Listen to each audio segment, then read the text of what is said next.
Hello everybody. I don't know how many people are going to see this video, but as we come to the end of 2023 and enter 2024, we also come to the end of the 50th anniversary of what I believe to be the single greatest year in music of all time. Obviously, as we're coming to the end of 2023, 50 years ago, it would have been 1973. And so many just fantastic albums came out that year. Starting, and we're going to start off this discussion with what is most likely the single most iconic album of 1973, if not all time. Pink Floyd's Dark Side of the Moon. Everybody and their mother has heard this album, or at the very least seen this cover. Again, culmination of, years of effort on the band's part. David Gilmour, Roger Waters, Richard Wright, Nick Mason, creating what is still their most famous work, even 50 years later. And it's a fantastic album. Many people say it's their best. Personally, I think their best is The Wall, but, still, does not negate anything. This is possibly the greatest album released in 1973.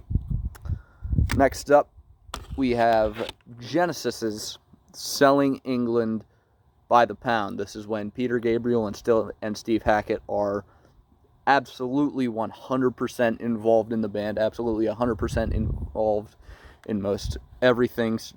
Peter Gabriel obviously still contributing lyrics, Steve Hackett obviously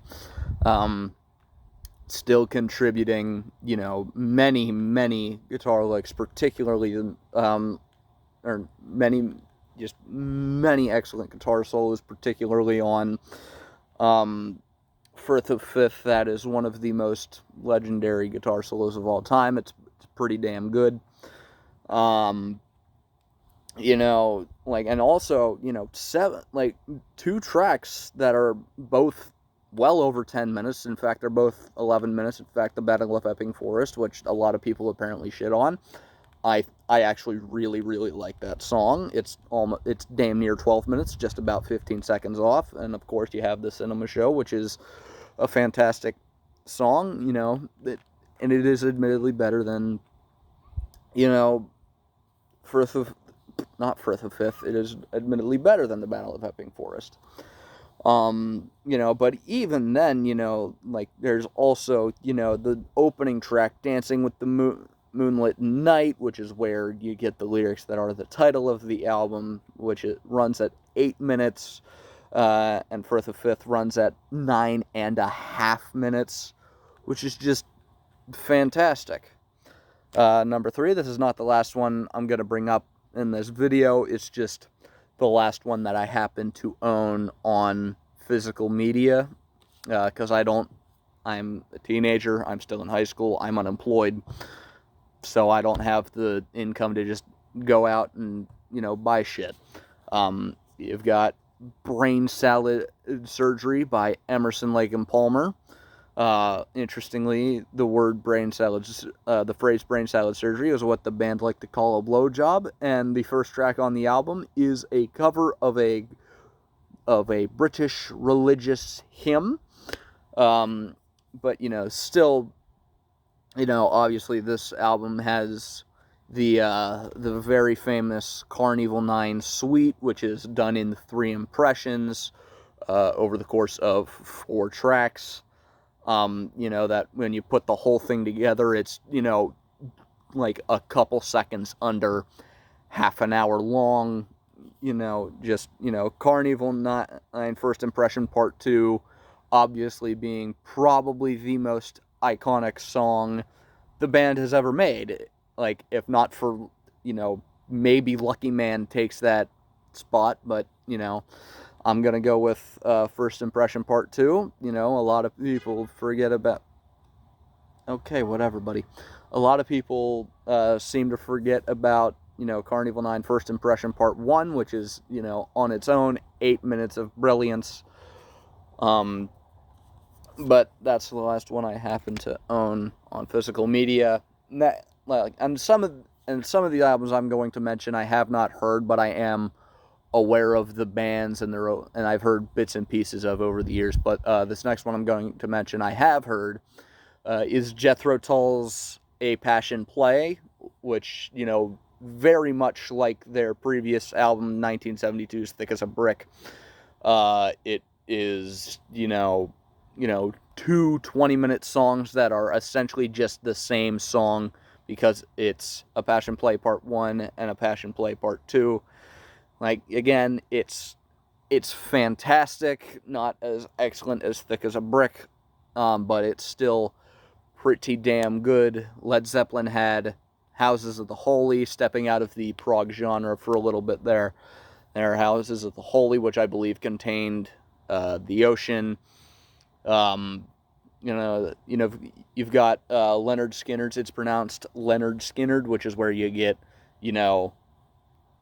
Simple Man and Sweet Home Alabama, and of course, the legendary, very memed song, but it's still excellent and also contains another one of the most legendary guitar solos of all time, Freebird. Lots of excellent guitar solos this year. I'm just now realizing that I forgot to mention the two guitar solos on Dark Side of the Moon that everybody remembers, which are the guitar solo of Time and the guitar solo of Money. Both of those just extremely iconic. If you're, a big fan of guitar solos and that type of music, it's fantastic. Billy Joel had, I believe, only his second album with Piano Man. I myself was shocked to find out that was, 50 years old, but, Piano Man is a pretty good song. There's probably a couple others on there that people remember a lot. It's just, again, I'm saying this as somebody who is in the prog world, like the three albums I mentioned, or like these three albums that I mentioned earlier, obviously. Oops. Right, so next you have Yes with Tales from Topographic Oceans, which is, a double album with, side-long, where it's just 4 side-long suites, and it's like the bits that I have heard, because I don't always have time to listen to an hour and 20 minutes worth of music, would you believe it? It's amazing, and this is just my opinion from what I've heard from that year, right? I'm not saying that 1973 is the definitive best year in music ever. That is my opinion, right? But you don't have to go along with it. It's the internet. Not everybody's going to agree with me. I fully understand that. I have very, very unpopular opinions on lots of things.